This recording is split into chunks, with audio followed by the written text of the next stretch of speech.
Alright boys, today we're going to be doing something that I've been wanting to do to the E28 for a while now. It's a nice sunny day, perfect day to jump into this venture. We're going to be restoring the chrome or the anodized aluminum that comes on all E30s and E28s. I pulled it out into the sun just so I can show you exactly what we're talking about, just a little bit better. If you followed along with the project, you know that I've taken all the chrome off the car and I tried to polish it, but you just can't polish this stuff because it's anodized aluminum. It looked good for a few months right after a quick polish, but it's been a couple years now and you can definitely tell that fading is coming back on both sides, even the back.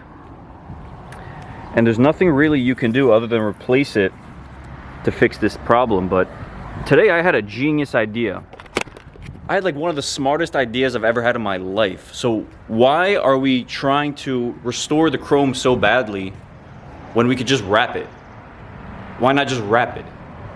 So that's why I have the car pulled outside of the garage right now. I let the car heat up all morning, get a little extra sunlight, and we're just gonna wrap all the chrome with some vinyl wrap and see how that kind of works out for us. I even let the vinyl sit in the sun for a couple hours. So now we're actually gonna pull this car in and get to work.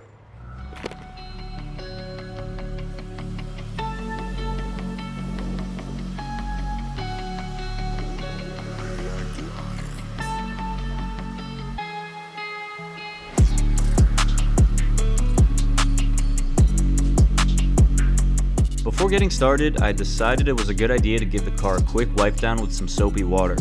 There's just so much pollen in the air this time of year, I wanted to make sure we get a good bond between the car and the vinyl, so I removed any dirt, dust, or debris I could find, just to make things a little easier.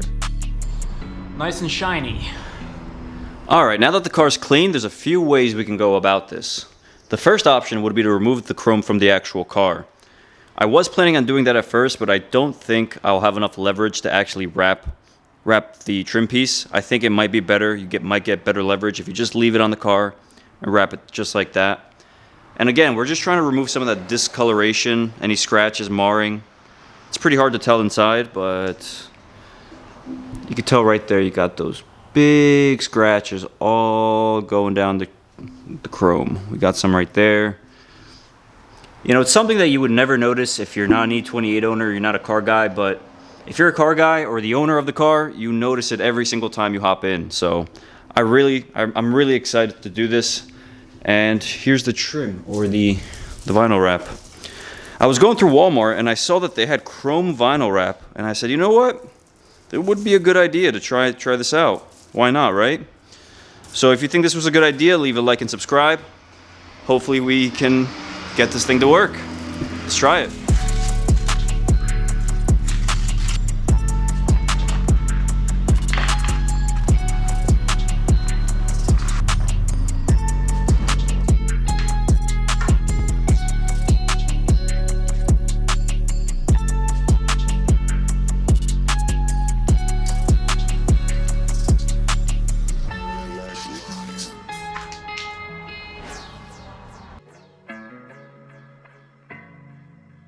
Before laying down the vinyl, I decided to hit the trim piece with a clay bar.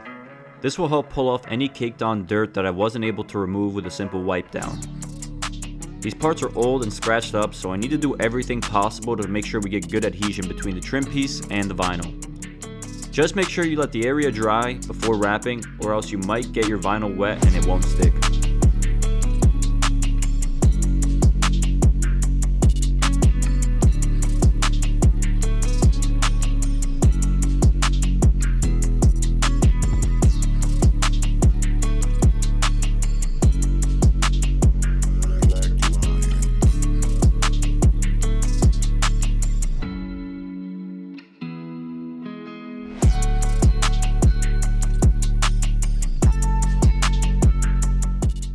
Alright boys, I'm not gonna lie, I am so impressed with how this came out. Halfway through, I was losing faith. I saw some air bubbles. I just didn't think it was gonna lay down nice, but she laid down real nice. I just tucked everything right behind the trim here, and I tucked everything right behind the trim here. I was able to cut everything with a plastic razor, and I did use a normal razor a little bit, but But she is looking good. It's hard to tell on camera, but no, she's shiny. And no scratching, no marring. No, she looks good. I'm impressed. I'm actually really happy with how this came out. No way. So, yeah, what do you think I should do now? I'm debating on either doing the front or the back. I don't know. But maybe I should just do the side. I think for the side, for the windows, it's gonna have to be two pieces. You're gonna have to do one from like right here all the way down, and then another one from right here. Or depending on how big you got your vinyl, mine was like 5 or 6 feet by 1 foot. You could do it, but I think the easiest way is to just do one horizontal or vertically, and then one horizontally. There's gonna be a little line right there, but come on now, let's not get picky. So yeah, damn, I'm impressed. The back could definitely use some vinyl wrap. So yeah, I just did some calculations and I realized I don't even have enough vinyl wrap to do the whole car. Each trim piece is about 36 inches, times that by 4. But what I forgot is I forgot the top part of the window, so I don't have enough vinyl wrap to do the whole car. So I decided we're just gonna do the left side of the car, pull it out into the sunlight, and see if we can actually tell if there's an improvement or not. And we'll leave the right side unwrapped, and I can take a better look and see if we're actually doing anything worth our time. Stay tuned. Just like before, we're gonna clay bar the trim piece and give it a second to dry. After that, I laid down our vinyl, and by this step, I already picked up some tricks to make installation a little bit easier. If you can't tell, I'm using the back of the vinyl to help guide the vinyl behind the trim piece. The vinyl paper is covered with some sort of wax, so I stuck that behind the trim piece and it helped me tuck in the vinyl behind the trim.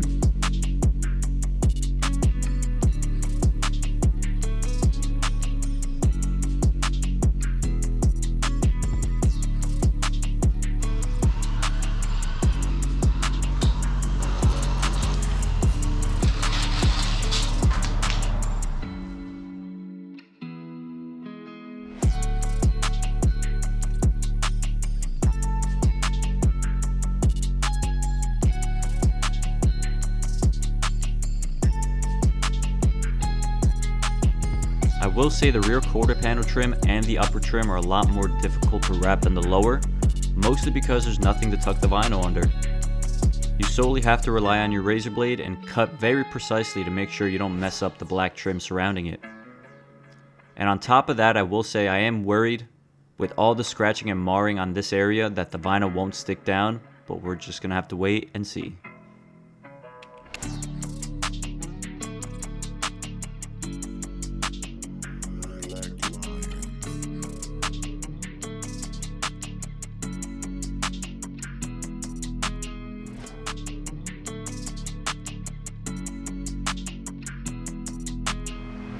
All right, so we got the whole left side of the car vinyl wrapped. Like I said before, we don't have enough for the whole car all around. I don't want to say too much, so I'm just gonna pull the car out and we'll take a look at the results. Okay, we'll take a look at the results.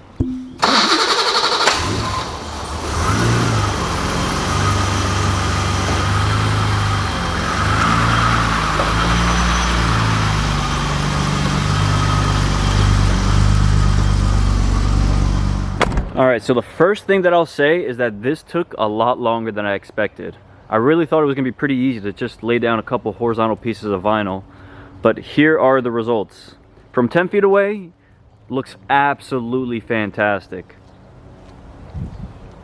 Perfect. And right down here, that's where we had a majority of our scratches. Nothing, but this vinyl just doesn't want to stick too well.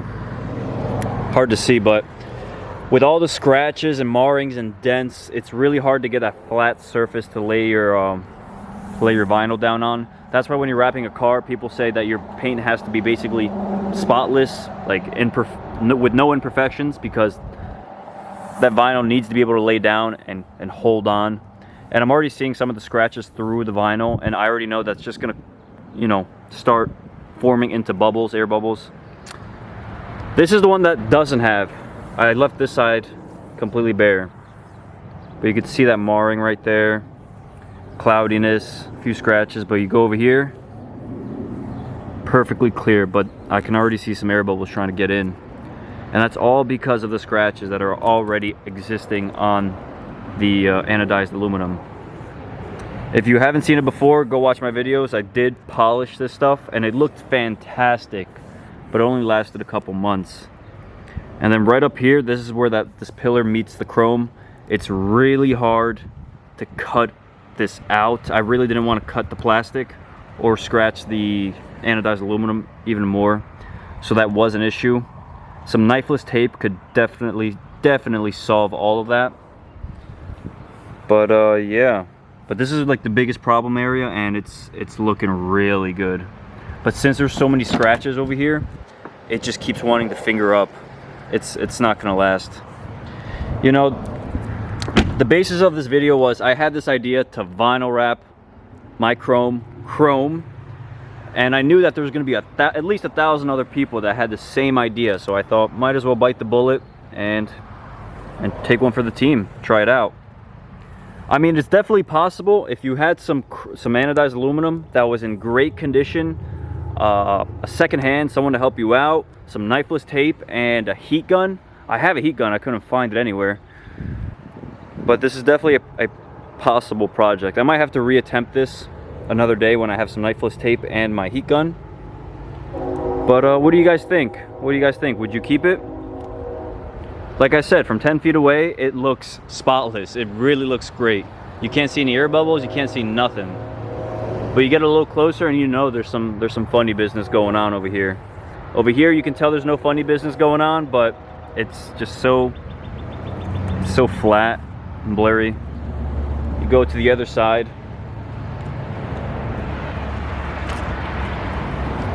Now that the sun's gone, you can see all that marring, and it pisses me off. I know I can't be the only one. And these pieces are getting harder and harder to find, so I thought I'd try a creative take to this. But yeah, even over on this side, the scratches are just so prominent. I don't know why in this corner specifically on both sides. But like I said, we were able to cover it up, so if that's your goal, you can definitely do that. Awesome, awesome, awesome. You just need a little bit more attention. I really thought vinyl wrapping was going to be easy. I was planning on wrapping the Shelby a fruity color this summer, but I really don't think I'll be able to do that by myself after attempting this. If you're in the New Jersey area and you know how to wrap and you're willing to help me out, you know, hit me up. We can get something done this summer. But yeah, man. There's the E28. She's looking good. What should I do next? I know the cooling system could definitely use an overhaul. It's starting to leak a little worse. I think I mentioned that before. Power steering's actually calming down. No power steering leaks. The biggest thing with this car is I need a new dash. I can't find a new dashboard anywhere. Man, it's like the rarest car part on earth right now. But yeah. Hope this video helped you out in any sort of capacity. Drop a like and comment if this helped you at all. And let me know what you think I should do next. Thanks for watching, and I'll catch you in the next one. Peace.